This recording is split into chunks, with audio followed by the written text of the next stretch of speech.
בעיקרון מה שהנחה אותנו היה ניסיון להפגיש את החומר גלם בחזרה עם איזשהו אלמנט טבעי.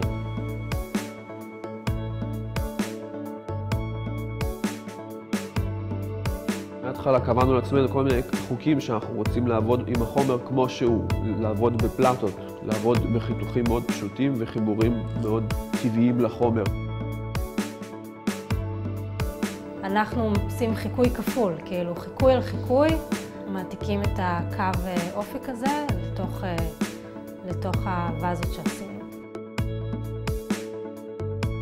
זה אובייקט שהוא לא מאוד מוגדר מבחינת השימושיות שלו. אפשר להגיד אובייקט פתוח מבחינת מה שאפשר לעשות איתו. יש לו כל מיני קונפיגורציות לפי איך שמסדרים את הקוביות האלה. זאת אומרת, החומר בסופו של דבר כן מכתיב איזושהי דרך פעולה איתו. זה היה נחמד גם לגלות איך הטרצו, שזה בעצם שיבוצים כאלה של אבנים על המשטח, בקלות הפכו להיות שלג שיורד מהשמיים.